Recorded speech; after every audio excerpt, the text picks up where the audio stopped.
అంటే మనం ఎక్కడ కూడా మన నగరంలో చెత్త కొండలు ఉండకూడదు, చెత్త ఉండకూడదు, గార్బేజ్ చెత్త ఉండకూడదు, అంతా క్లీన్గా ఉండాలి. ఆ విధంగా ఏ విధంగా తయారు చేసుకోవాలనేది మనం 100 రోజుల్లో ప్రభుత్వం వారు ప్లాన్ ఇచ్చున్నారు. మనం దాన్ని బట్టి మనం ఇప్పుడు వివరిస్తాం.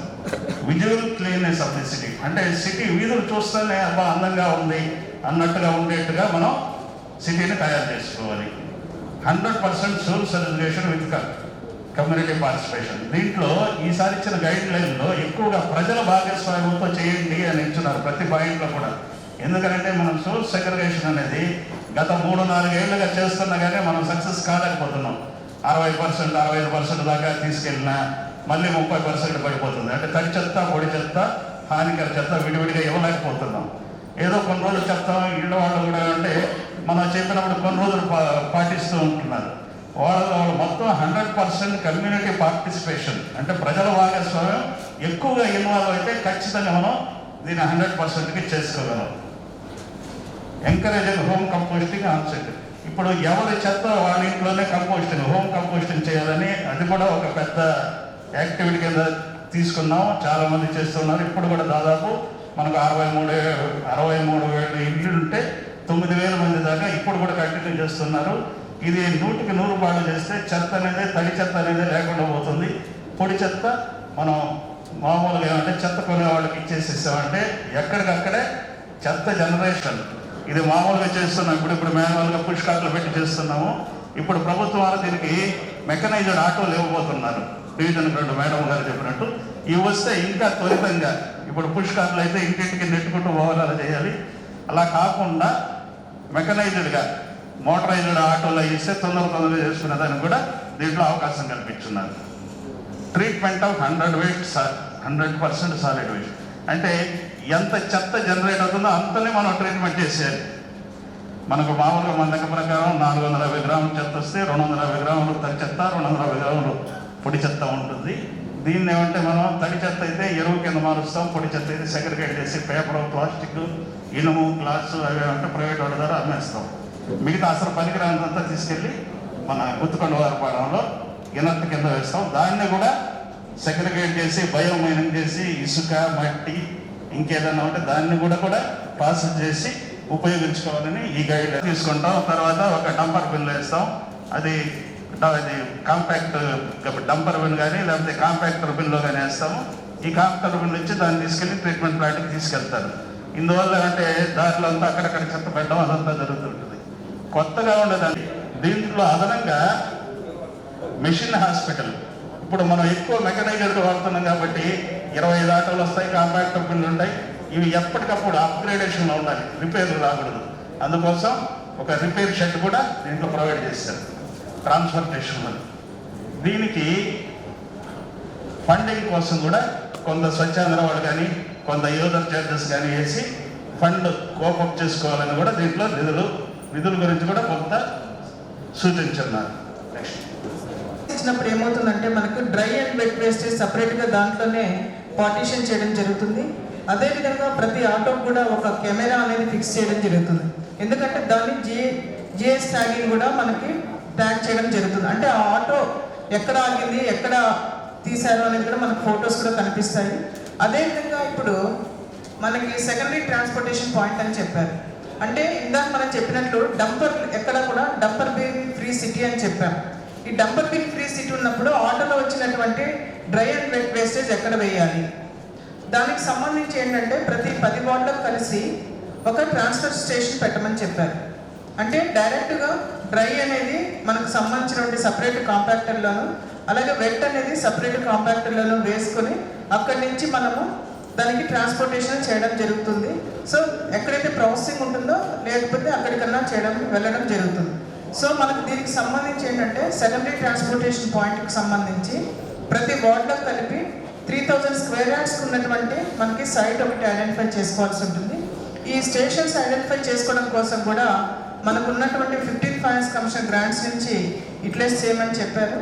సో ఈ సైట్స్ ఐడెంటిఫికేషన్ ప్రాసెస్ అనేది కలెక్షన్లో మనకు 2 బిన్ కంపార్ట్మెంట్ ఉండే ఆటోలు ఇస్తారు. ఈ ఆటోల ద్వారా మనం అంటే 8,000 హౌసెస్ వరకు దీంట్లో చేసుకునేదానికి అవకాశం ఉంటుందని చెప్పి చెప్తున్నారు. దీనికంతా జీపీఎస్ ట్రాకింగ్, సభ్యులు అడిగిన విధంగా జీపీఎస్ ట్రాకింగ్ అన్నీ ఉంటాయి. ఇప్పుడు గార్బేజ్ ట్రాన్స్పోర్టేషన్, దీంట్లో చుట్టూరు 20 అడుగులు మినిమం అంటే గ్రీన్ బెల్ట్ కూడా ఫామ్ చేస్తారు. అంటే చెత్త లోపల ఉంది అని తెలియకుండా అందంగా ఉండేట్టు దీన్ని చేసుకుంటాము. దీనికి కూడా అంటే మనం దీని లోపల కూడా జీపీఎస్ సిస్టమ్ ఉంటుంది. ఇక్కడి నుంచి మనం తీసుకెళ్ళి ట్రీట్మెంట్ ప్లాంట్లకి తీసుకెళ్తాం. వెట్ వేస్ట్ అయితే వర్మీ కంపోస్ట్కి, డ్రై వేస్ట్ అయితే సెగ్రిగేషన్ సెట్కి, ఇంకేదైనా ఇనట్ వేస్ట్ ఉంటే మన ల్యాండ్ ఫిల్కి పంపిస్తాం. నెక్స్ట్ ఇవి కొన్ని మోడల్స్ కూడా చూపించారు ఏ విధంగా ఉండాలనేది. వాళ్ళు సూపర్వైజర్ స్టాఫ్ ఎవరు, స్టేట్ లెవెల్లో ఎవరు అనేది కూడా ఇచ్చారు. దీంట్లో అందరూ వచ్చి వార్డ్ కమ్యూనిటీ సెక్రటరీ, అడ్మినిస్ట్రేటివ్ సెక్రటరీలు, ఎన్విరాన్మెంట్ సెక్రటరీ, వార్డు సెక్రటరీలు అందరూ సిఆర్పి, మెప్మా వాళ్ళు, హెల్త్ వర్కర్లు వాళ్ళు ఉంటారు. దీంట్లో మొదటి 1 నుంచి 4 వారాలు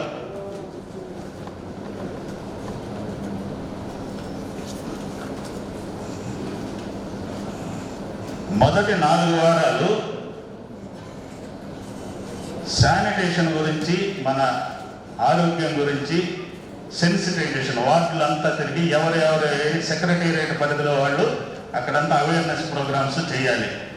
అన్ని households door to door కలెక్షన్కి సహకరించాలని, అది తడి చెత్త పొడి చెత్త విడిగా ఇవ్వాలని కూడా మనం వాళ్ళకి సూచిస్తూ అవేర్నెస్ క్రియేట్ చేయాలి.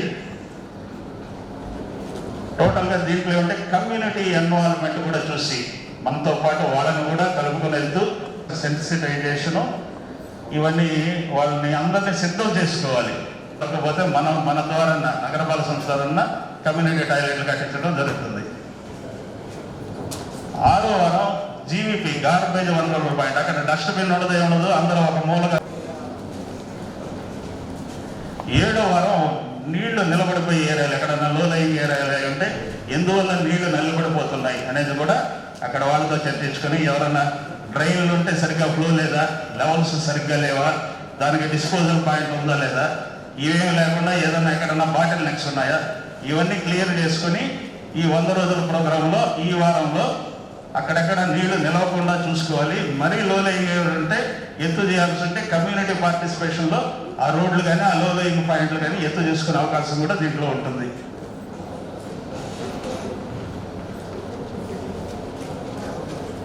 8వ వారం మనకుండే వాటర్ బాడీస్లో, అంటే మనకు మొత్తం నగరంలో చాలా కుంటలు, చెరువులు ఉన్నాయి. మనకి ముఖ్యంగా ఎస్ఎస్ ట్యాంక్ 1, 2 రంగరాయ చెరువు ఉంది. వీటిల్లో రంగరాయ చెరువు ఊరు మధ్యలో ఉంది కాబట్టి దాంట్లో కొద్దిగా గార్బేజ్ చేసే అవకాశం ఉంది. SS1, SS2 బాగానే ఉంటాయి. ఇవి కాకుండా బొత్తులవారి గుంట, మరాఠీ గుంట ఇట్లా దాదాపు మన లెక్క ప్రకారం 20-30 గుంటలు దాకా ఉన్నాయి. మొత్తం ఏదైతే 70 దాకా ఉండేవాటి పాత రోజుల్లో. వీటిల్లో అంతా చెత్త ఏమన్నా ఉంటే దాన్ని అసెస్ చేసుకోవాలి, కమ్యూనిటీ పార్టిసిపేషన్తో క్లీన్ చేయాలి, మళ్ళీ ఎవరు చెత్త వేయకుండా చూడాలి. ఇవన్నీ కూడా 8వ వారంలో చేస్తాం.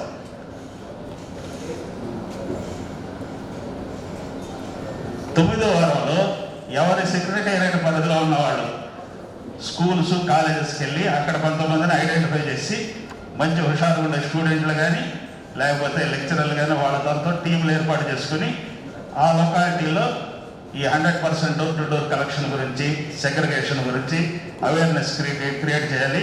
ఆ విధంగా ఎడ్యుకేషన్ ఇన్స్టిట్యూషన్ అన్నింటినీ మనం ఉపయోగించుకోవాలి. అక్కడ వాళ్ళని లీడర్స్, డెవలపింగ్ నాలెడ్జ్ లీడర్స్ అనే వాళ్ళని డెవలప్ చేసుకుని వాళ్ళ ద్వారా వాళ్ళ ఏ ప్రాంతంలో ఒకవేళ మరీ కాలేజీ లేకపోతే పక్క ఏరియాలో నుంచి కొంతమందిని డిప్యూట్ చేసుకుని మొత్తం నగరం మొత్తం కూడా మనం వాళ్ళ ద్వారా ఏమంటే అవేర్నెస్ క్రియేట్ చేసుకోవాలి. 10వ వారం వాలంటీర్లకి ఫ్లిప్ బుక్లు అని ఇస్తారు. దాని ద్వారా ఏమంటే ప్రతి ఇంటికి హౌస్ హోల్డ్స్ ఇంటింటికి వెళ్ళి దీని గురించి అవేర్నెస్ చెప్పాలి. వాళ్ళంతా రికార్డు చేసుకోవాలి. ఆ బుక్లో ఎంతమందిని కలిశారు, ఏమేం చేస్తున్నారు, ఈ 100% కలెక్షన్ డోర్ టు డోర్ జరుగుతుందా, సెగ్రిగేషన్ కూడా జరుగుతుందా అనేది. దాన్ని బట్టి వాళ్ళకి మార్కులు కూడా వస్తాయి. వాళ్ళు ఇతర వాలంటీర్లతో కూడా సెక్రటరీలు కూడా వెళ్తారు, వాళ్ళు వెళ్తారు, మీరు కూడా వెళ్తారు, అందరూ వెళ్తాము. ఇంకేదన్నా రెసిడెన్షియల్ NGOs వాళ్ళు అంటే వాళ్ళందరూ పార్టిసిపేషను, మెప్మా వాళ్ళు అందరితో కలిసి వీలైనంత వరకు ఇంటింటికి క్యాంపెయిన్ చేయాలి. దీని గురించి 100% door to door collection, segregation. 11వ వారం హోమ్ కంపోస్టింగ్ గురించి అచ్చంగా ఇప్పుడు అందరూ ముందు వారం అంతా ఏమంటే తడి చెత్త పొడి చెత్త విడి చేసి ఉన్నాం. తర్వాత తడి చెత్తని ఇంటి దగ్గర ఎరువు చేసుకోండి, పొడి చెత్తని కబడ్డీ వాళ్ళకి కానీ వాళ్ళు వస్తారు కదా డ్రై వేస్ట్ కొని వాళ్ళకి అమ్ముకోండి అని చెప్పి మనం చెప్తాం. వీలైనంత వరకు మనకు చెత్త సేకరించే అవకాశం లేకుండా అంతా ఎక్కడిదక్కడ అయిపోయేట్టుగా చర్యలు వచ్చేట్టు మనం అవేర్నెస్ క్రియేట్ చేస్తాం. 12వ వారం కూడా అదేవిధంగా continuous awareness door to door కలెక్షన్కి, సెగ్రిగేషన్కి ఈ వాలంటీర్లు కమిటీ మెంబర్లు అందరూ కలిసి చర్య తీసుకుంటాం. 13వ వారం కూడా సేమ్ హోమ్ కంపోస్టింగ్ బాగా జరిగేట్టుగా చూసుకుంటాం. 14వ వారం చివరి వారంలో ఆ ఏరియా టోటల్ మన నగరంలో ఉండే వాలంటీర్లకి, సెక్రటరీలకి, బాగా పనిచేసిన వాళ్ళకి అవార్డులు ఇస్తాం. వాళ్ళందరికీ బెస్ట్ వాలంటీరు వాళ్ళకి రికగ్నైజేషన్ ఇస్తాము. తర్వాత మనకు ఆ 14వ వారంలో మొత్తం రాష్ట్రంలో ఉండే కార్పొరేషన్లు, మున్సిపాలిటీల్లో మనం కూడా మంచి మార్కులు వచ్చి ఫస్ట్లో నిలబడితే మనకు కూడా కమిషనర్ గారికి, మన నగరపాలక సంస్థ కూడా అవార్డు వచ్చే అవకాశం ఉంది. Thank you. కాబట్టి మన బాధ్యత కూడా ఉంది ఇందులో. ఫస్ట్ అవేర్నెస్ అనేది ప్రతి ఒక్క ఇంటికి కూడా, ఇంట్లో ఉన్న సభ్యులకి అవేర్నెస్ అనేది కలగాలి. అది మన బాధ్యతగా భావించి ఏ తడి చెత్త పొడి చెత్త విషయం అయితేనేమి, నెక్స్ట్ మనం క్లీన్ ఆంధ్రప్రదేశ్గా ఉండడానికి మన గవర్నమెంట్ వాళ్ళు తీసుకునే చర్యలన్నింటినీ కూడా మనమందరము ఆమోదిస్తూ, అలాగే మనం కూడా సహకరిస్తూ క్లీన్ ఆంధ్రప్రదేశ్లో మన యొక్క నగరపాలక సంస్థ ముందప్పుడు ఒక మీటింగ్ ఏర్పాటు చేయాలని మనం ప్రతి కార్పొరేషన్ కూడా కనుక్కుంటున్నాం. మేయర్ గారికి పెద్ద ఛాంబరు, డిప్యూటీ మేయర్ ఒక ఛాంబరు, వచ్చిన వెయిటర్స్ కానీ మన కార్పొరేటర్లు కానీ రూమ్స్, టాయిలెట్స్ అన్ని కూడా బ్రహ్మాండంగా అరేంజ్ చేశారు. ఇట్లా స్టేట్ అన్ని కార్పొరేటర్ కనుక్కున్నాయి 4 రోజులు. మన ఎలక్షన్కి 10 రోజుల ముందుగా కలెక్టర్ గారిని విజిట్ చేసి పైన ఉన్న అన్ని కిందకి పంపించి మొత్తం బాగా చేయండి అన్నారు. కానీ ఇంతవరకు మనల్ని ఎందుకు చేయడం అనేది మా వాళ్ళు చాలా బాధపడుతున్నారు. టాయిలెట్కి వెళ్ళాలి, ఎక్కడికి వెళ్ళాలి, ఎవరన్నా అనేది అర్థం కాదు. అంటే బయట పడలేకపోతే మహిళా కార్పొరేటర్ ఎక్కువ ఉన్నారు, మాతో పాటు వచ్చేవాళ్ళు ఉంటారు. వాళ్ళ కోసం మీకోసం రోజు 200 మంది వస్తారు. ఉన్నోళ్ళు అందరూ ఎక్కడ కూర్చోవాలి, మీరు ఎక్కడ మాట్లాడాలి, వీధుల్లో 10 మంది పడతారు, మిగతా వాళ్ళు ఎక్కడ కూర్చోవాలి, అందరూ కూడా ఏర్పాటు చేయాలా. ఇది ఎందుకు వెయిట్ చేస్తున్నారనేది కొత్త బిల్డింగ్ కట్టేదాకా అవుతారా, అది ఇప్పుడు అరేంజ్ చేస్తారా, మేడగాడి ప్రమాదం దిగితే అందరూ కూడా సంతోషంగా ఉంటాము. ఎన్నో ఆశతో వచ్చి ఉంటాం. బాగా బ్రహ్మాండంగా ఉంటుంది, ఏదో చాలా బ్రహ్మాండంగా ఉంటుంది, కూర్చోవచ్చు, బాగా మాట్లాడుకోవచ్చు, వీళ్ళు కూడా కూర్చొని సమస్య తగ్గించవచ్చు. అధికారులు కానీ అధికారులు ఎట్లుంటుందంటే కొత్తగా వచ్చారు 2 నిమిషాలు వస్తారు, తర్వాత మంది అవపడాలి అనుకుంటున్నారు. నేను మా 50 మంది కూడా ప్రతికరించాం, బ్రహ్మాండ చేరడం ఉన్నారు. అందరూ కూడా తొందరగా సౌకర్యంగా ఉంటారు. ఈనాడు పత్రికలో ఆసుపత్రులు అవసరాలు ఎక్కువ. ఆంధ్రజ్యోతి పత్రికలో సమస్యలని స్పందించాలి. అధ్యక్ష 17/3/2020లో మనకి ఎలక్షన్ సాగుతుంది. అప్పటి నుంచి కార్పొరేషన్ వాళ్ళు కౌన్సిల్ హాల్ కానీ ప్రస్తుతం ఉన్నటువంటి కౌన్సిల్ హాల్ సరిపడిన పరిస్థితి. ఈ కార్పొరేషన్ హాల్ కూడా పరిస్థితి కూడా బాగా అధ్యక్ష. ఎందుకంటే ఈ కార్పొరేషన్ ఈ బిల్డింగ్ 1981లో నిర్మించబడింది. అంటే సుమారు 40 సంవత్సరాలు అయింది అధ్యక్ష ఈ భవన నిర్మాణం చేసి. ఈ భవనం పరిస్థితి ఎలా ఉందంటే అధ్యక్ష, కింద ఈ స్లాబ్లో ఉన్న లైన్ తుప్పట్టి ఆ పెచ్చికలు కింద పడుతుంటే ఆ పెచ్చికలు వాటికి మాస్కులు వేసి మన కౌన్సిల్ వాళ్ళని ఏర్పాటు చేశారు అధ్యక్ష. దీనికి లైఫ్ స్పాన్ కూడా నాకు చాలా తక్కువ అధ్యక్ష. ఎందుకంటే తక్కువ లైఫ్ స్పాన్ ఉన్నటువంటి కంజెస్టెడ్గా ఉన్నటువంటి కౌన్సిల్ వాళ్ళలో మనం మీటింగ్ జరుపుకోవడం కూడా చాలా బాధాకరంగా ఉంది. ఎందుకు అధ్యక్ష, సంవత్సరం పాటు ఎందుకు మన కమిషన్ గారి ఛాంబర్ పైన టైప్ డిజైన్ కూడా అప్రూవల్ అయ్యి వచ్చింది అధ్యక్ష. ఫస్ట్ ఫ్లోర్, సెకండ్ ఫ్లోర్కి టైప్ డిజైన్ కూడా అప్రూవ్ ఇచ్చింది అధ్యక్ష. డైరెక్టర్ టెక్నిక్స్ కూడా ఇంతవరకు 2 అంతస్తులు నిర్మించుకోలేకపోయారు అధ్యక్ష సంవత్సరం పాటు. అదే 2 అంతస్తులు ఆ కమిషన్ ఛాంబర్ మీద నిర్మించుకొని ఉంటే ఒక ఫ్లోర్ మన కౌన్సిల్ వాళ్ళు సమావేశాలు జరుపుకోవడానికి ఇవ్వడేది. ఒక ఫ్లోర్లో mayor chamber, deputy mayor chambers, అదేవిధంగా మరుగుదొడ్లు ఏర్పాటు అన్ని వస్తువులు వచ్చేది. ఎందుకు మా అధికారులు నిర్లక్ష్యం వహించారు అధ్యక్ష. తెలుసు కదా అధ్యక్ష, కౌన్సిల్ ఎలక్షన్లో తెలుసు కదా అధ్యక్ష అందరికి. ఎందుకు ఆ విషయంపై చర్చ చూపలేదు అధ్యక్ష. ఈరోజు అధ్యక్ష 20 మంది 26 మంది మహిళా కార్పొరేట్లు ఉన్నారు అధ్యక్ష. గుర్తులేని పరిస్థితి చాలా బాధాకరంగా ఉంది అధ్యక్ష. ఈరోజు దినపత్రికలో కూడా తెలియవచ్చు అధ్యక్ష. అదేవిధంగా మనం గౌరవ సభ్యులు రెడీ ఇప్పుడే నేను ఛాంబర్ కూడా వాస్తవం అదే అది కూడా పత్రికలో వచ్చింది అధ్యక్ష. చాలా బాధాకరంగా ఉంది అధ్యక్ష.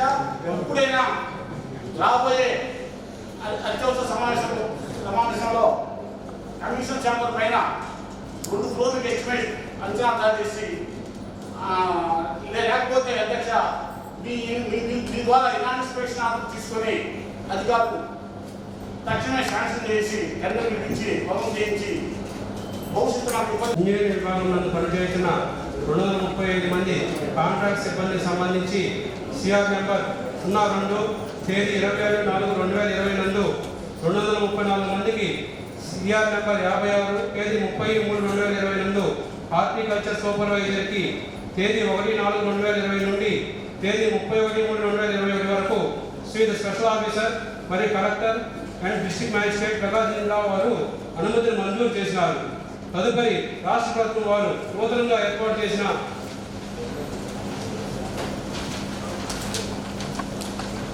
ఏపీ ఆఫ్కాస్ నందు 235 మంది కాంట్రాక్ట్ సిబ్బంది వివరములను నమోదుపరిచి వారి జీతభత్యములను ఈపీఎఫ్ ఈఎస్ఐలను ఏపీసీఓస్ ద్వారా చెల్లించడం జరుగుతున్నది. ప్రస్తుతము విధులు నిర్వర్తించుతున్న 235 మంది కాంట్రాక్ట్ సిబ్బంది వారి యొక్క కాలపరిమితి తేదీ 31/3/2021 ముగిస్తున్నందున వారిని తేదీ 1/4/2021 నుంచి తేదీ 31/3/2022 వరకు కొనసాగించుటకు మరియు వారి యొక్క జీతభత్యములను ఏపీసీఓస్ ద్వారా చెల్లించుటకు మొత్తమును 2021-22 బడ్జెట్లో function code public health 3100 accounts code 2101-011లో wages to workers through placement agencies నందు కేటాయించబడిన మొత్తము రూ. 24 కోట్ల నుండి ఖర్చు చేయుటకు శ్రీ కౌన్సిల్ వారి ఆమోదం సమర్పించడమైనది. 235 మంది కాంట్రాక్ట్ సిబ్బంది మన మంజూరు కోసం అంశం పెట్టుకునేది అధ్యక్ష. నేను మంజూరు చేయడంలో అధ్యక్షుడు ఏం లేదు, కానీ నా అభిప్రాయం మంజూరు చేయడంలో అభ్యంతరం లేదు. కానీ ఈ 235 మంది ఎవరెవరు ఎక్కడెక్కడ పనిచేస్తున్నారు వారి వివరాలు వివరాల సభ్యులందరికీ ఇవ్వాలని కమిషన్ గారు ఉందని కోరుతున్నాను. పోతే అధ్యక్ష, మన ఒంగోలు నగరంలో నీటి సరఫరాకు సంబంధించి 7 జోన్లు ఉన్నాయి అధ్యక్ష. ఈ 7 జోన్లో 4 జోన్లో ఫిట్టర్స్ లేరు అధ్యక్ష. 4 జోన్లో ఫిట్టర్స్ లేరు అధ్యక్ష. ఒకటో జోను, 2వ జోను, 3వ జోన్కి ఒక ఫిట్టర్ మాత్రమే 3 జోన్లు వస్తున్నాయి అధ్యక్ష. 4వ జోన్కి అసలు ఫిట్టర్ లేదు. 5వ జోన్కి ఫిట్టర్ ఉన్నాడు. 6వ జోన్కి ఇన్ఛార్జ్గా ఫిట్టర్ ఉన్నాడు. 7వ జోన్కి ఫిట్టర్ ఉన్నాడు. మొత్తం 4 జోన్లకు ఫిట్టర్స్ లేదు అధ్యక్ష. ఈ 235 మందిలో క్వాలిఫైడ్ పర్సన్స్ని మనం ఫిట్టర్స్గా తీసుకుంటే మన నీటి సరఫరా ఫిట్టర్ అనే వ్యక్తి చాలా ముఖ్యమైన వ్యక్తి అధ్యక్ష. 10 జోన్లో ఫిట్టర్ యొక్క పాత్ర చాలా ఉంది అధ్యక్ష. కాబట్టి ఈ 235 మందిలో ఎవరైతే క్వాలిఫైడ్ పర్సన్స్ ఉన్నారో ఈ ఫిట్టర్కి వాళ్ళు తీసుకుంటే బాగుంటుంది అధ్యక్ష. ఒకవేళ క్వాలిఫైడ్ పర్సన్స్ లేని ఎడల మనం ఒక అడ్వర్టైజ్మెంట్ ద్వారా మెరిట్ అయితే ఫిట్టర్స్ అయినటువంటి వాళ్ళని తీసుకొని మనం కౌన్సిల్ తీర్మానం చేసి అవకాశం పంపిస్తే బాగుంటుంది అధ్యక్ష. మీ సరఫరా అందరూ మనకి ఇబ్బంది ఉంటుందని తెలియవస్తున్నాం. అంతేకాదు అధ్యక్ష మనకి ఈ 7 జోన్ల కింద ఫ్రీక్వెంట్గా లీకులు వస్తుంటాయి అధ్యక్ష. అంతేకాదు అధ్యక్ష మనకి ఇల్లు నుంచి హౌసింగ్ బోర్డు, భాగ్యనగర్, రామనగర్, అన్నవరపాడు, సంతపేట, ఆంధ్రవరం మీద ఒక 600 mm, 500 mm, 400 mm ES line చెప్తున్నారు అధ్యక్ష, గ్రావిటీ లైన్. అదేవిధంగా ఇల్లు ద్వారా మన బెత్తలగుంట, మన సీతారాంపురం, మామిడిపాలెం, బెత్తలగుంట, ఐఎస్ఆర్ మీదుగా ఇంకొక 500-400 mm కేసు పెట్టిన గ్రావిటీ మైన్. ఈ 2 గ్రావిటీ మైన్స్ ఫ్రీక్వెంట్గా లీకులు వస్తాయి దేశ. మరియు నగరంలో ఉన్నటువంటి ఈ 7 జోన్లో ఉన్నటువంటి front mains, internal mains, distribution mains, wall links వస్తూ ఉంటాయి అధ్యక్ష. వీటన్నింటినీ చేయడానికి మన దగ్గర 15 మంది మాత్రమే ఉన్నారు. ఆ 15 మందిలో ఒక పర్మనెంట్ ఎంప్లాయీ మొత్తం హౌస్ పనిచేసేవాళ్ళు. ఈ 15 మంది చనిపోయిన పరిస్థితి అధ్యక్ష. చాలా ఏదైనా ఒక లీక్ చేయాలంటే చాలా రోజులు పడుతుంది అధ్యక్ష.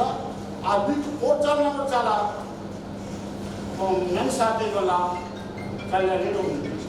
కాబట్టి ఇంకొక 15 మంది హౌస్ హోల్స్కి మనము అనువాదం తీసుకుంటే బాగుంటుంది అధ్యక్ష. ఈ 235 మందిలో ఎవరన్నా పనిచేసేవారు ఉంటే తీసుకుంటే బాగుంటుంది అధ్యక్ష. ఏమి వల్ల వాళ్ళని కూడా మనం కృషిగా శాంక్షన్ తీసుకొని ఆకాశం పంపించి పని చేయించుకుంటే బాగుంటుంది అధ్యక్ష. అదేవిధంగా అధ్యక్ష మనకు 1050 బోర్వెల్స్ ఉన్నాయి అధ్యక్ష. 1050 బోర్వెల్స్లో పనిచేసే వారు నలుగురు మాత్రమే అధ్యక్ష. అక్కడ కూడా షార్టేజ్ అధ్యక్ష. ఇంకో 6 కావాల్సిన అవసరం ఉంది అధ్యక్ష.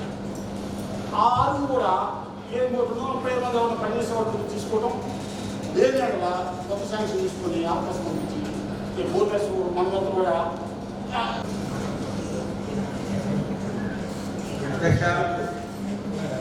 ఏరియాలో నర్బిక్ ఇష్యూ అంటే ప్రయత్నంలో భాగంగా ఒంగోలు నగరపాలక సంస్థ నందు గత 15 సంవత్సరాలు పనిచేస్తున్నటువంటి 3 వ్యక్తుల పేర్లు తగ్గించేశారు.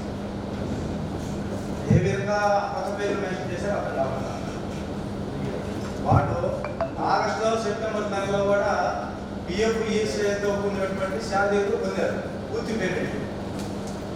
కానీ వాళ్ళ తనఖాస్తుగా నీళ్లు తిప్పేదానికి వాళ్ళు నీళ్లు తిప్పేటువంటి ఉద్యోగస్తులు పనిచేస్తారు. ఆ 3 పేర్లు కొత్త పేర్లు ముడుతుంది. అది ఎవరు ద్వారా అయింది. కమిషన్ గారు ఏమన్నా ఆనాటి కమిషన్ గారు లేదు. ఈ విషయం కమిషన్ గారు తెచ్చుకొని వచ్చిన తర్వాత చేసుకెళ్ళాలి. శాంక్షన్ మాత్రం కంటే చేసుకెళ్ళారు. కానీ ఇప్పుడు దీని మీద సరైన సమాధానం కావాలి.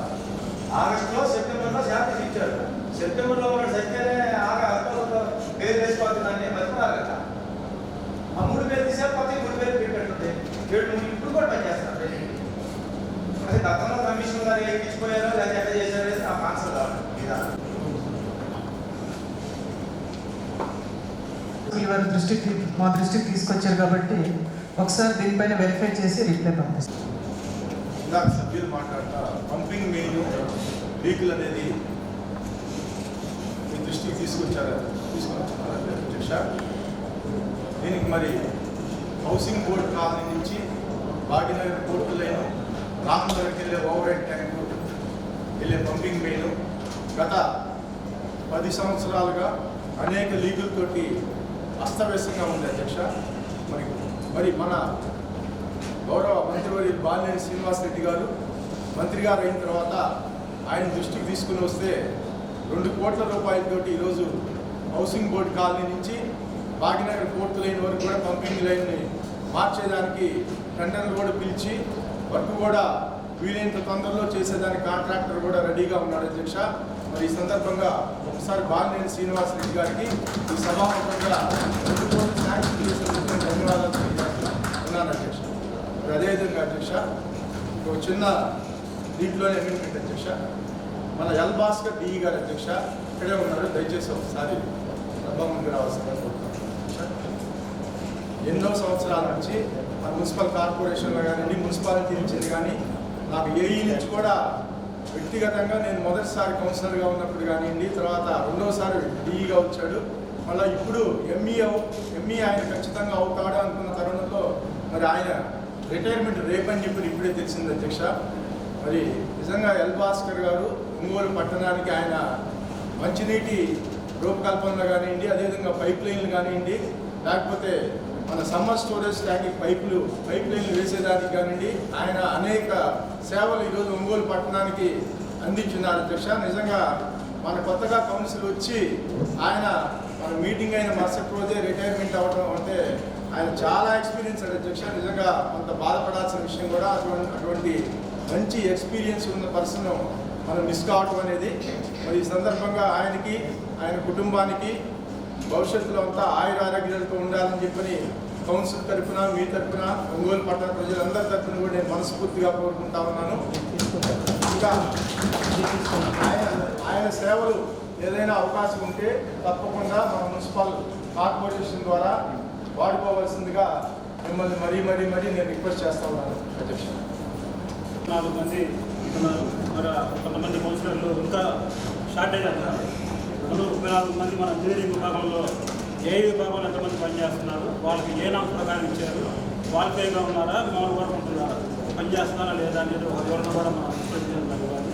ఇది కాకుండా మన సీనియర్ కౌన్సిలర్ గారు టౌన్లో డ్రైనేజ్ బాగలేదు, రమయ్య గారు చెప్తాం డ్రైనేజ్ బాగలేదు, అన్నీ మీ మిషనరీ బాగలేదు అంటున్నారు.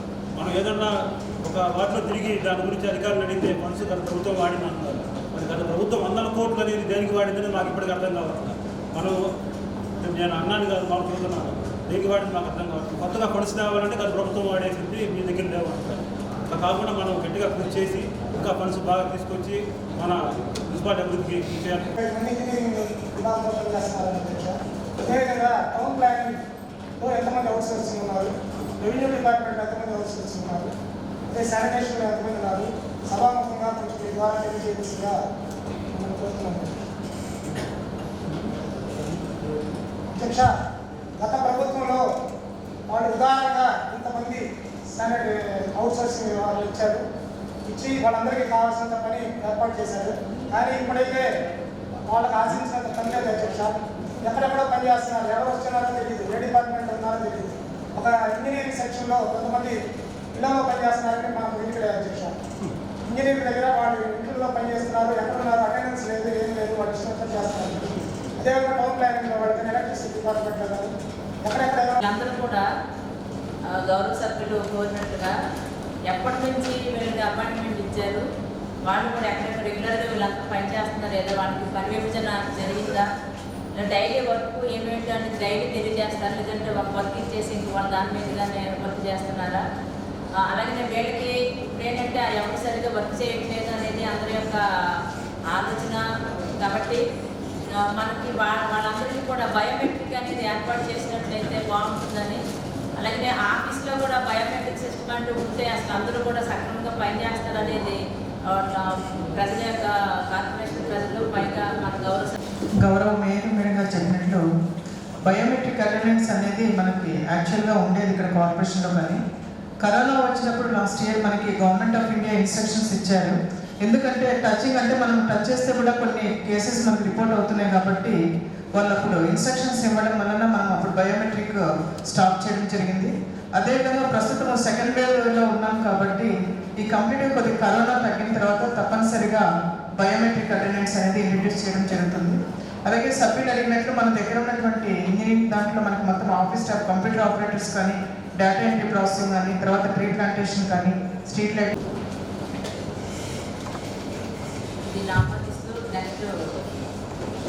అంశం 5 Ongole municipal corporation council resolution number 57 తేదీ 23/9/2014 నందు నగరంలోని డివైడర్లు మరియు సర్కిల్స్ నిర్వహణను బిల్డ్ ఆపరేట్ ట్రాన్స్ఫర్ క్రింద చేపట్టడానికి అనుమతించింది.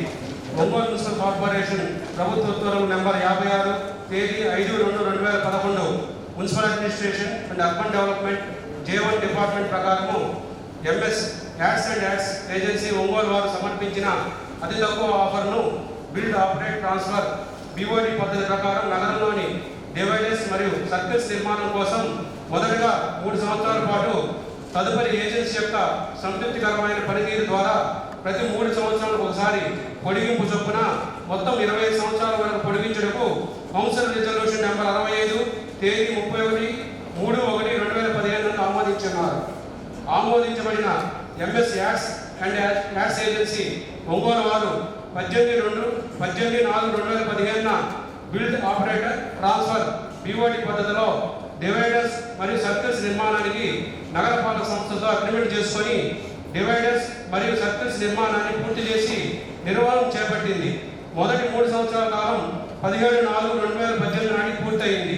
తదుపరి MS ads and ads agency Ongole వారు అభ్యర్థుల మేరకు బిల్డ్ ఆపరేట్ ట్రాన్స్ఫర్ బీఓటీ యొక్క ఒప్పంద వ్యవధిని మరో 3 సంవత్సరాలకు 18/4/2018 నుండి 17/4/2021 వరకు పొడిగించుటకు కౌన్సిల్ రెజల్యూషన్ నెంబర్ 16 తేదీ 11/9/2020లో Ongole municipal corporation special officer ఇచ్చిన ఆదేశాల ప్రకారం 1 municipal commissioner, 2 municipal engineer, 3 assistant city planner మరియు 4 deputy superintendent of police traffic సభ్యులుగా ఏర్పాటైన కమిటీ ప్రతిపాదనను వివరంగా పరిశీలించి బిల్డ్ ఆపరేట్ ట్రాన్స్ఫర్ బీఓటీ యొక్క ఒప్పంద వ్యవధిని 18/4/2018 నుండి 17/4/2021 వరకు మరో 3 సంవత్సరాలు పొడిగించాలని సిఫార్సు చేసింది.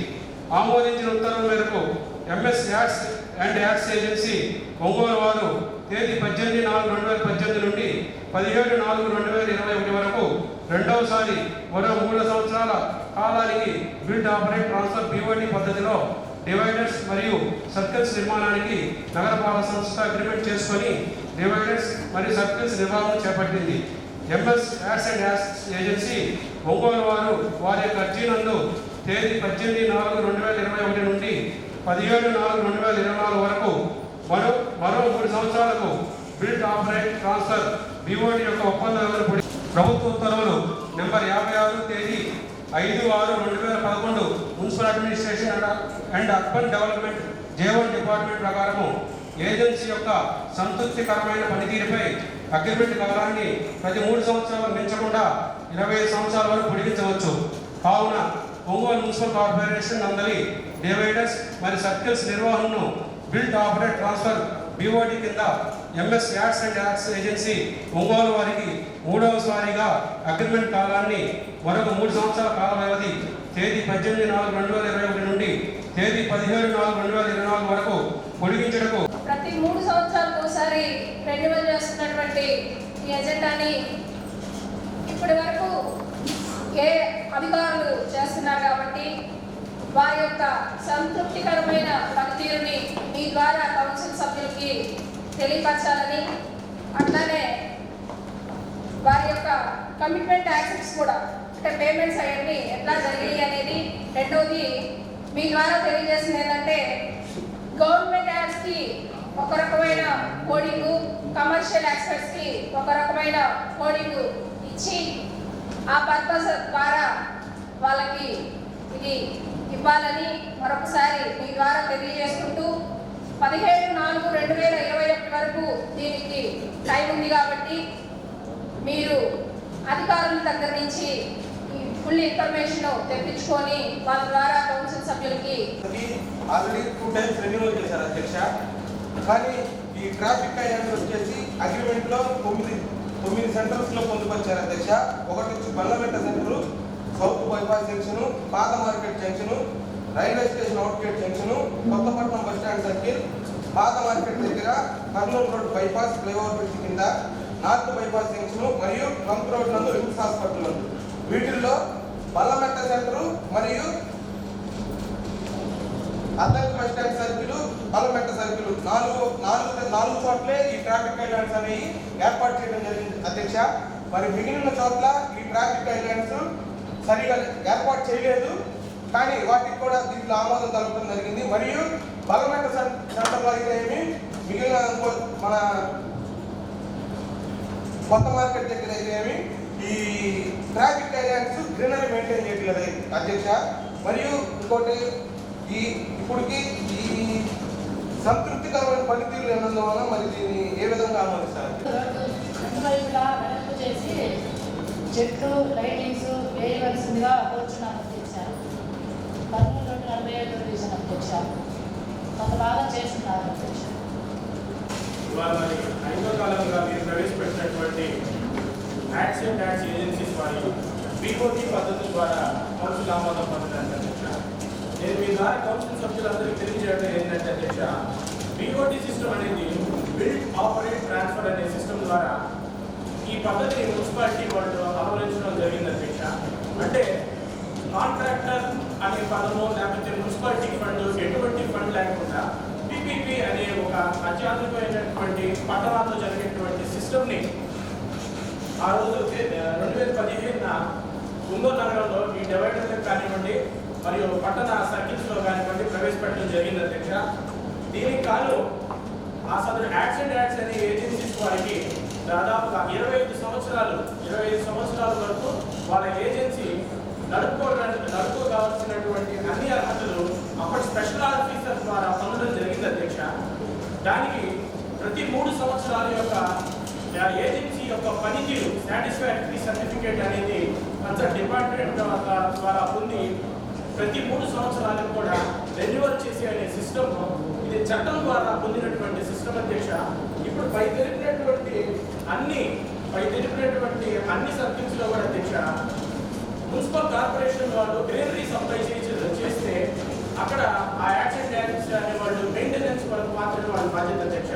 దీంట్లో మున్సిపల్ శాఖ వారు అన్ని విధాలైనటువంటి గ్రీనరీ కానివ్వండి లేకపోతే చెట్లు కానివ్వండి వాళ్ళు యాక్షన్ ట్యాక్స్ ఏజెన్సీ వాళ్ళకి సమకూర్చు వాళ్ళు మెయింటైన్ చేయడానికి సిద్ధంగా ఉంటారు అధ్యక్ష. మరొకటి ఏంటంటే రెన్యువల్ చేయడానికి గల కారణం ఏంటంటే అధ్యక్ష మళ్ళీ ఒక గవర్నమెంట్ మళ్ళీ ఒకసారి మారడం ద్వారా కొత్త గవర్నమెంట్లో స్పెషల్ ఆఫీసర్ గారి ఆధ్వర్యంలోనే ఇది రెన్యువల్ 1 సంవత్సరానికి అప్పటి కంటిన్యూటీ టైం పీరియడ్లో మాత్రమే జరగడం జరిగింది అధ్యక్ష. మళ్ళీ ఇప్పుడు ఫ్రెష్గా ఈ కొత్త కౌన్సిల్ యొక్క సమావేశంలో ఇది శ్రీయుత మేయర్ గారి సమక్షంలో మళ్ళీ రెన్యువల్ రావడం జరిగింది. ఇదంతా చట్టపూర్వకంగా జరిగింది. ఈ కౌన్సిల్ ద్వారా నేను తోటి సభ్యులందరికీ దీన్ని ఆమోదపరచాల్సిందిగా కోరుతున్నాను. ఆశ్రయిస్తున్నాము. కాంట్రాక్టరు లేనపై సభకు ఏర్పాటు చేసి ఉండలేదు అధ్యక్ష. దీనిపై ఒక కమిటీ వేసి కమిటీ సూచించిన మేరకు సంబంధించిన కాంట్రాక్టర్ డివైడర్ ఇంకోటి అధ్యక్ష, ఈ డివైడర్లో నిర్మిత ప్రదేశాల్లో మాత్రమే బోర్డులు ఏర్పాటు చేసుకుని అడ్వర్టైజ్ చేసుకునే విధంగా సూచన చేయాలి. అదేవిధంగా అధ్యక్ష, ఇందాక గౌరవ సభ్యులు రవితేజ గారు చెప్పినట్టుగా వాళ్ళకి ఇచ్చిన అగ్రిమెంట్లో 9 సర్కిల్స్ ఇచ్చారు అధ్యక్ష డెవలప్ చేయండి. ఆ 9 సర్కిల్స్లో ఒక పార్లమెంటల్ సెంటర్ ఆ సర్కిల్ మాత్రమే నిర్మాణం చేశారు, కానీ అక్కడ ఎటువంటి గ్రీనరీస్ డెవలప్మెంట్ చేయలేదు. అదేవిధంగా కొత్తపట్నం బస్ స్టాండ్ సర్కిల్ని నిర్మాణం చేశారు, కానీ అక్కడ కూడా ఎటువంటి గ్రీనరీ డెవలప్మెంట్ చేయలేదు. ఒక Kurnool road bypass flyover bridge కింద మాత్రమే గ్రీనరీ ఉంటాం, కొంతమేర గ్రీనరీ ఏర్పాటు చేశారు. మిగతా ఆల్ సర్కిల్స్లో ఎక్కడ అసలు నిర్మాణమే తప్పలేదు. వాళ్ళకి ఆల్రెడీ టెండర్లు ఇచ్చారు అధ్యక్ష. ఇందాక గౌరవ సభ్యులు చెప్పినట్టుగా south bypass junction, black market junction, railway station outgate junction, పాత మార్కెట్ దగ్గర శ్రీనివాస మాలు నందు నార్త్ బైపాస్ జంక్షను, కంట్రోల్ నందు విమ్స్ హాస్పిటల్ అధ్యక్ష. ఈ జంక్షన్స్ వేటిని ఇక్కడ నిర్మాణం జరగలేదు, లేనిది డెవలప్మెంట్ చేయలేదు అధ్యక్ష. అయితే నా అభిప్రాయం అయితే దీనిలో కమిటీ వేసి ఆ కమిటీ సూచన మేరకు సంబంధిత కాంట్రాక్టులు డివైడర్ నిర్వహణ చేపట్టి ఉత్తర్వులిస్తే బాగుంటుంది అనేది నా అభిప్రాయం అధ్యక్ష. సభ్యులు జరిగినట్టుగా వారు చెప్పినటువంటి ప్లేసెస్ మరి అన్నింటిలో కూడా సదరు మున్సిపల్ అధికారులు ఒకసారి ఆ గ్రీనరీని కాంట్రాక్టర్కి అందించగలిగినటువంటి కారణాలు క్లుప్తంగా తెలపాలని నేను కోరుతున్నాను అధ్యక్ష. మరియు ఆల్రెడీ ఇది ఒక కమిటీ డిఎస్పీ గారు కానివ్వండి, మున్సిపల్ కమిషనర్ గారు కానివ్వండి, లేదా ఇతర అధికారులతో కూడినటువంటి కమిటీ యొక్క సభ్యుల వివరాలతో సహా పొందుపరచడం జరిగింది అధ్యక్ష. ఇది ఒక కమిటీ ఆధ్వర్యంలోనే జరిగింది అధ్యక్ష. నగరపాలిక సంస్థ యొక్క స్పెషల్ ఆఫీసర్ గారి ఆధ్వర్యంలోనే ఈ ప్రక్రియ మొత్తం జరిగింది అధ్యక్ష.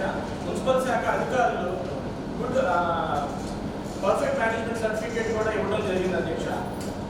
మీ ఆధ్వర్యంలో ఒకసారి ఆ సర్టిఫికేట్ 17/4/2021 వరకు పొడిగించుటకు కౌన్సిల్ రెజల్యూషన్ నెంబర్ 16 తేదీ 16/9/2020 అయిపోయిన వాటికి కౌన్సిల్ రెజల్యూషన్ తీసుకుంటారా లేకపోతే జరబై దానికి తీసుకుంటారా? దాదాపు 34 వ్యవధి తర్వాత తీసుకున్నట్టుంది ఈ సిఆర్. 2018 అంటే ఇప్పుడు ఎందుకు పెట్టుకున్నా 4 నెలలు కానీ టైం పీరియడ్ అయిపోవచ్చు కాబట్టి బిఫోర్ మంత్లో పెట్టుకున్నారు. ఇప్పుడు దీనికి అట్లా కాదు కదా, 2018 నుంచి 2021 దాకా వాళ్ళకి ఎక్స్టెన్షన్ ఇచ్చేదానికని చెప్పి పెట్టారు. తీర్మానం వచ్చేది 2029. ఏ రకంగా ఈ ప్రిపరేషన్ చేస్తున్నారు అర్థం కావుతున్నారు. జరబై దానికి కౌన్సిల్లో సిఆర్ పెట్టుకుంటారు. పలానా కొనసాగింపు వరకు 3 సంవత్సరాల కాలం అయిపోతుంది పలానా టైం తోటి, కాబట్టి ఎక్స్టెన్షన్ కోసం 3 సంవత్సరాలు కడతారు. ఇప్పుడు ఇది కాదు, ముందు ఆల్రెడీ ఇచ్చేసిన దానికి 36 నెలలకి వాళ్ళు పీరియడ్ ఇస్తే 30 నెలల తర్వాత రెజల్యూషన్ బాగా చేశారు. కలెక్టర్ గారి దగ్గర పెట్టి సంగతి అది పరిస్థితి. సార్ చదవండి.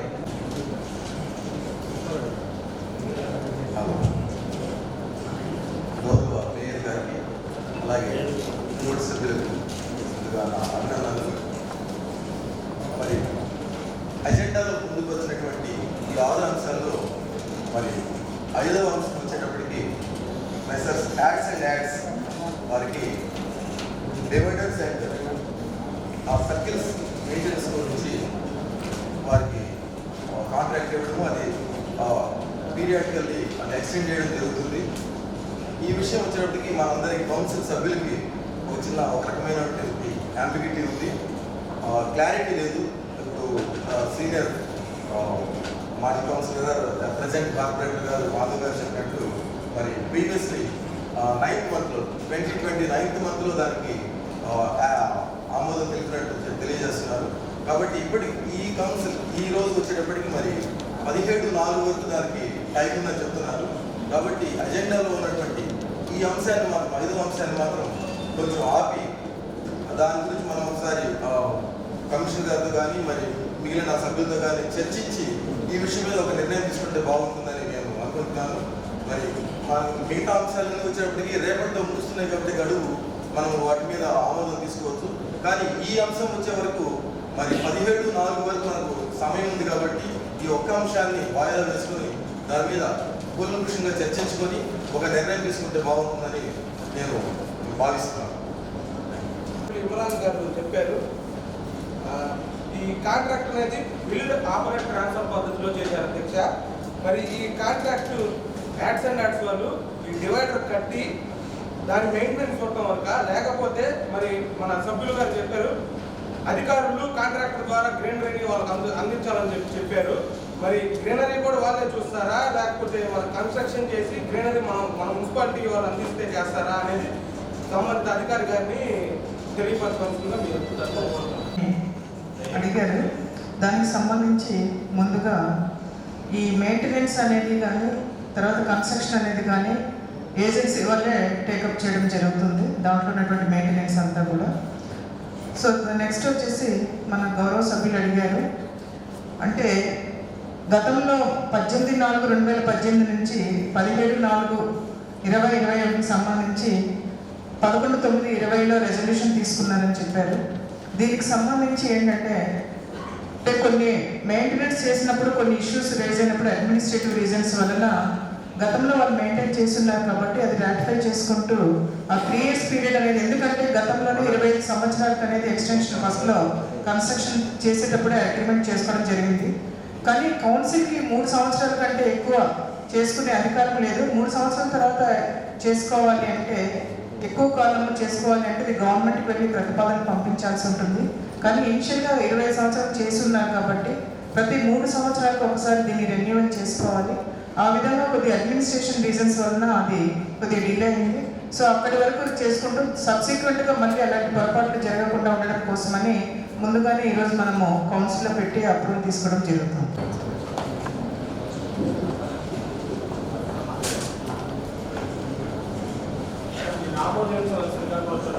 దీనికి సంబంధించినటువంటి లాస్ట్ 3 years మెయింటెనెన్స్ జరగలేదు మేడం. దీన్ని ఒకసారి మీరు పరిశీలించాలని కోరుకుంటున్నాను. పరిశీలించిన తర్వాత ఆలోచిస్తే మీరు ఒకసారి చూసుకోవాలి దానికి సంబంధించి. కన్సర్న్ డాక్యుమెంట్స్ అంటే కామన్గానే ఉన్నాయి మేడం. ఎందుకంటే మీరు district collectorate district collectorate manage చేసిన దాన్ని నుంచి వచ్చిన డాక్యుమెంటేషన్ ఒకసారి మీరు పరిశీలించండి మేడం. పరిశీలించిన తర్వాత మీరు దాని మీద నిర్ణయం తీసుకోండి. ఎందుకంటే అందరూ కూడా దీని మీద డిస్కస్ చేసుకుంటున్నారు. మన ఇద్దరు కార్పొరేటర్లు, ఇద్దరు అధికారులతో 15 రోజుల్లోనే కమిటీ వేసి దీని మీద ఫైనల్ నిర్ణయం తీసుకోవాల్సిందిగా సీనియర్ కార్పొరేటర్ కాబట్టి మాధవ చిన్నారి ఇద్దరు అధికారులు ప్రభుత్వం 15 రోజుల్లో విషయం తీసుకుంటున్నారు.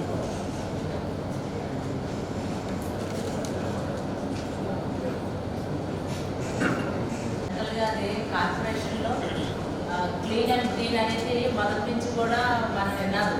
గవర్నమెంట్ కూడా క్లీన్ అండ్ క్లీన్ అనేది క్లీన్ ఆంధ్రప్రదేశ్ అనేది కొత్తగా మన గవర్నమెంట్ ఆంధ్రప్రదేశ్ కూడా క్లీన్గా వచ్చారనేది. అలాగే మెయింటెనెన్స్ కూడా చాలా ఇంపార్టెంట్. ఎప్పుడైతే మరి ప్రతి 20 సంవత్సరాలకి అని ముందు 3 సంవత్సరాలు పూర్తయింది, మరి 3 సంవత్సరాలకి మీకు 3 ఏళ్ళు కనుక కరెక్ట్గా జరిపించినట్లయితే ఇంత డిస్కషను ఇంత వ్యతిరేకత ఉండకపోవచ్చు బహుశా. మరి దీన్ని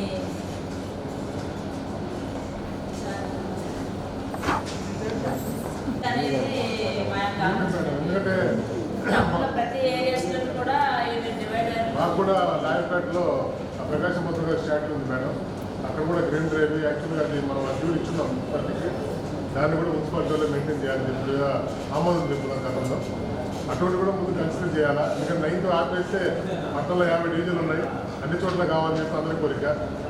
దీన్ని కూడా మీరు పరిశీలిస్తారు చెప్పి డెవలప్ చేయలేదు. సర్కిల్స్ మనం కూడా ఇయర్ మార్క్ చేయలేదు అతనికి, దానివల్ల కూడా చేయలేకపోయాడు. ఇప్పుడు ఇది ఆల్రెడీ 25 yearsకి అప్రూవల్ అయ్యి ఉంది. every 3 years subject approval of the council. ఆ రోజున గవర్నమెంట్లోనే శాంక్షన్ చేశారు మేడం. 2015లో టెండర్స్ పిలిచి చేశారు. తర్వాత ఈ లాలీపాప్లు పెట్టకూడదని టీడీపీ గవర్నమెంట్లో తీసుకొని వాళ్ళు ఆఫ్ చేసేసారు. వాళ్ళు ఫస్ట్ నందివర్ధని అని గ్రీనరీ డెవలప్ చేశారు అతను, యాడ్స్ అండ్ యాడ్స్. తర్వాత అది తీసేయమని మినిస్టర్ నారాయణ గారు చెప్తే మళ్ళీ మళ్ళీ మొక్కలు మార్చేసి మనం డిపార్ట్మెంట్గా టేకప్ చేయడం జరిగింది. దాని తర్వాత యాక్సెప్ట్ చేశారు, కలిపేటది ఇంట్రడ్యూస్ చేశారు మేడం. ఆ 3 సంవత్సరాలు బాగానే జరిగింది, జరగలేదు. గడిచిన 3 సంవత్సరాలు సరిగ్గా జరగలేదు. ఇది జీవోలో అయితే మటుకి సాటిస్ఫాక్టరీగా లేకపోతే దాన్ని ఎలా పరిచేస్తారు మేడం? ఒకసారి మీరు జీవో కూడా పరిశీలించారు. వాళ్ళకి ఎందుకని ఆపారు? వర్క్ నీట్గా జరుగుతున్న దాన్ని కొన్ని సర్కిల్స్ ఏదో చేయలేదు, మనమే వాటిని ఫిక్స్ చేయలేదని చెప్పారు. కానీ వాళ్ళు ఆల్రెడీ డివైడర్స్ చేసి కొన్ని సర్కిల్స్ చేస్తూ ఉన్నారు. వాళ్ళు చేసే పనిని ఎందుకు ఆపారు? మీ ద్వారా నేను ఎంఈ గారు అడుగుతున్నాను. బండమెంట్ సెంటర్ మనం హ్యాండ్ అవుట్ చేయలేదు. అలానే ఈ ఓల్డ్ రిమ్స్ ఎదురుది మనం ఇవ్వలేదు. అలానే సౌత్ బైపాస్ జంక్షన్ది వాళ్ళకి హ్యాండ్ అవుట్ చేయలేదు. రిమ్స్ హాస్పిటల్ ఎదురు కూడా మనం వాళ్ళకి హ్యాండ్ అవుట్ చేయలేదు. ఓన్లీ హ్యాండ్ అవుట్ చేసి south bypass Kurnool road flyover కింద కొత్తపట్నం బస్ స్టాండ్, ఇంకా కర్నూలు రోడ్ బైపాస్ కింద బాక్ మార్కెట్ శ్రీనివాసాల రోడ్ది చేసాం. కానీ అది మొన్న రోడ్ వైండింగ్లో ఇప్పుడు డివైడర్స్ క్యాన్సిల్ చేశాను. ఆల్రెడీ వాళ్ళు ఎంతో డబ్బులు ఖర్చు పెట్టి చాలా సంవత్సరాలు చేసి మళ్ళీ మధ్యలో మన వాళ్ళు కొన్ని అవాంతర పరిస్థితుల వల్ల వాళ్ళు వర్క్ ఆపేసేసి కామ్గా కూర్చున్నట్టున్నారు అధ్యక్ష. ఓన్లీ డివైడర్స్ మీద కాన్సన్ట్రేట్ చేశారు, సర్కిల్స్ మీద చేయలేదు. ఏదైనా ఉంటే వాళ్ళ చేత మిగిలిన సర్కిల్స్ కూడా డెవలప్ చేయాలి. మనం కొన్ని డెవలప్ చేస్తూ వాటిని శాంక్షన్ చేయవలసిందిగా నేను ప్రపోజల్ని యాక్సెప్ట్ చేయవలసిందిగా కోరుతున్నాను. చిన్నగా చెప్పినట్లు ప్రపోజల్స్ యాక్సెప్ట్ చేసి కాంట్రాక్ట్ కాబట్టి గతంలో మరి 3 ఏళ్ళు సరిగ్గా మెయింటైన్ చేయలేనందువలన అందరూ కొద్దిగా అసంతృప్తిగా ఉన్నమాట వాస్తవమే. కాబట్టి ఇక నుంచి ఇలాంటిది జరగకుండా చూడవలసిందిగా, అలాగే దానికి పనిష్మెంట్గా ఇంకా కొన్ని ఏరియాలను కూడా డెవలప్ చేసి కొన్ని ఏరియాల్లో కూడా గ్రీనరీ డెవలప్మెంట్ కూడా వాళ్ళని యాక్సెప్ట్ చేయవలసిందిగా. నెంబర్ 3 తేదీ 5/2/2021 మేరకు 2021-22వ సంవత్సరంలో మార్కెట్ సరిహద్దుల్లో మరియు అన్ని వీధుల్లో ఫీజు వసూలు చేసుకొని హక్కులకు బహిరంగ వేలము పాట నిర్వహించడకు జిల్లా కలెక్టర్ మరియు మేజిస్ట్రేట్ ప్రకాశం జిల్లా ఒంగోలు వారు ఆమోదించున్నారు. అందుపై ఈ కార్యాలయ ఆర్ఓసి నెంబర్ 853/07-A1 తేదీ 5/2/2021 మేరకు 2021-22వ సంవత్సరంలో మార్కెట్ సరిహద్దుల్లో మరియు అన్ని వీధుల్లో ఫీజు వసూలు చేసుకున్న హక్కులకు బహిరంగ వేలం పాట తేదీ 20/2/2021 నగరపాలక సంస్థ కార్యాలయం నిర్వహించడము ఈనాడు దినపత్రిక నందు తేదీ 6/2/2021 ప్రకటన ఇవ్వడమైనది. తేదీ 20/2/2021 నగరపాలక సంస్థ కార్యాలయంలో ఏర్పాటు చేసిన బహిరంగ వేలము నగరపాలక సంస్థ సాధారణ ఎన్నికల దృష్ట్యా వాయిదా పడినందున ఆశీలు వసూలు తేదీ 1/4/2021 నుండి వసూలు చేయుటకు తిరిగి ఈ కార్యాలయం ROC నంబర్ 253/07A1 తేదీ 22/3/2021 వాయిదా నోటీసును ఈనాడు దినపత్రిక నందు తేదీ 25/3/2021 11 గంటలకు పై జరిగిన హక్కులకు గాను బహిరంగ వేలం నిర్వహించబడని తెలియజేయచ్చు ప్రచురించడమైనది. సదరు ప్రకటన మేరకు ఈ క్రింది వారు పాటలో పాల్గొన్నారు. అంశము వరుస నెంబరు 1 అంశము ఒంగోలు నగరపాలక సంస్థలోని అన్ని వీధుల్లో అన్ని రోడ్డు మార్జిన్లో ఫీజు వసూలు చేసుకునే హక్కు కొత్త కూరగాయల మార్కెట్ సరిహద్దుల లోపల ఓపెన్ షెడ్ల మరియు బహిరంగ ప్రదేశంలో ఫీజు వసూలు చేసుకునే హక్కు పాల్గొన్న పాటదారుని పేరు మరియు పాట విలువ మొత్తము 1 టీ పూర్ణచంద్రరావు 68 లక్షలు, 2 టీ లీలాకుమార్ 70 లక్షలు, హెచ్చు పాటదారు టీ లీలాకుమార్ 70 లక్షలు. గత 3 సంవత్సరాల మొత్తము మరియు సరాసరి రూ. 65 లక్షలు, రూ. 61 లక్ష, రూ. 50, మొత్తం 1,76,00,000. సంవత్సరం సరాసరి రూ. 58,66,000. పై అంశంకు సంబంధించి 2 పాటదారులు పాల్గొని ఉన్నారు. వారిలో హెచ్చు పాటదారుడైన శ్రీ టీ లీలాకుమార్ వారి హెచ్చుపాట 70 లక్షలు పాడినందున 2021-22 సంవత్సరం గాను మార్కెట్ సరిహద్దుల్లో మరియు అన్ని వీధుల్లో ఫీజు వసూలు చేసుకున్న హక్కు శ్రీ లీలాకుమార్ తండ్రి మల్లికార్జునరావు అని వారికి కేటాయించడకు శ్రీ కౌన్సిల్ వారి ఆమోదం కొరకు సమర్పించడమైనది.